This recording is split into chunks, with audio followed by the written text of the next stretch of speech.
जो तेज हवा का झोंका है उसको किसने रोका है। जो तेज हवा का झोंका है उसको किसने रोका है। सबके लिए जो मुश्किल है उसके लिए वो मौका है। हाय गाइस, मैं एंकर रचित गुप्ता आज एक छोटी सी कहानी के साथ। ये कहानी है अफ्रीका के महाद्वीपों की, जहां कई हीरो की खानें खोजी जा चुकी थी, जहां से अधिक मात्रा में हीरे मिले हुए थे।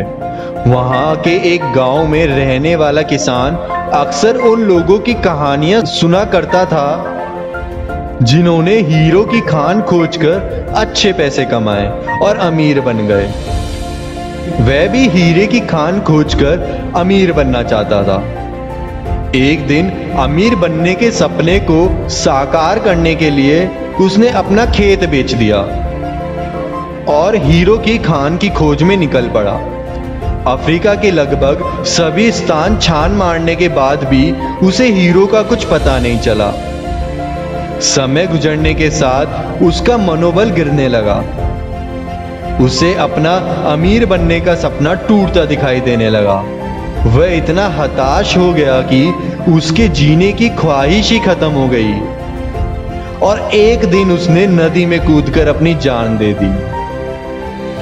इस दौरान दूसरा किसान, जिसने पहले किसान से उसका खेत खरीदा था, एक दिन उसने खेत के बीच बहती छोटी नदी पर गया।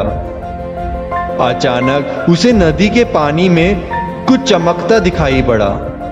उसने ध्यान से देखा, पाया कि नदी के किनारे एक पत्थर पर सूर्य की किरणें पड़ने से वह चमक रहा था। किसान ने झुककर वह पत्थर उठा लिया और घर ले आया। वह एक बहुत ही खूबसूरत पत्थर था।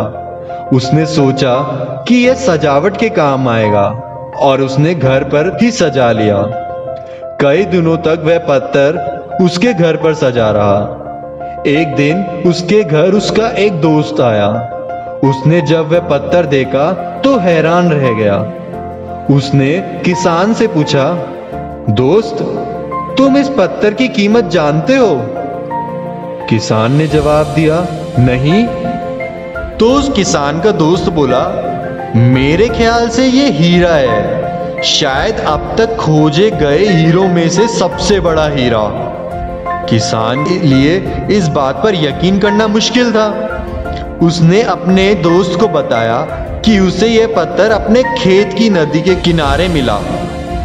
वहां ऐसे और भी पत्थर हो सकते हैं। दोनों खेत पहुंचे और वहां से कुछ पत्थर सैंपल्स के तौर पर चुन लिए, फिर उन्हें जांच के लिए भेज दिया। जब रिपोर्ट आई तो किसान के मित्र की बात सच निकली। वे पत्थर हीरे ही थे।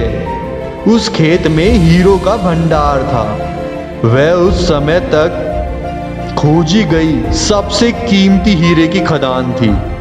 उस खदान का नाम किम्बरली डायमंड माइंस है। दूसरा किसान उस माइन की वजह से मालामाल हो गया। पहला किसान अफ्रीका में दर दर भटका और अंत में जान दे दी, जबकि हीरे की खान उसके अपने खेत में उसके कदमों के नीचे ही थी। दोस्तों, इस कहानी में हीरे पहले किसान के कदमों तले ही थे, लेकिन वह उन्हें पहचान नहीं पाया और उनकी खोज में भटकता रहा। ठीक वैसे ही हम भी सफलता प्राप्ति के लिए अच्छे अवसरों, अच्छी अपॉर्चुनिटीज की खोज में भटकते रहते हैं। हम उन अवसरों को पहचान नहीं पाते या पहचान कर भी महत्व नहीं देते जो हमारे आसपास ही छुपे रहते हैं। जीवन में सफल होना है तो इम्पोर्टेंट है कि इंटेलिजेंस और जजमेंट से उन अपॉर्चुनिटीज को पहचानने की और पेशेंस रखने की। तो दोस्तों, पेशेंस रखिए, आपकी सफलता निश्चित है। धन्यवाद।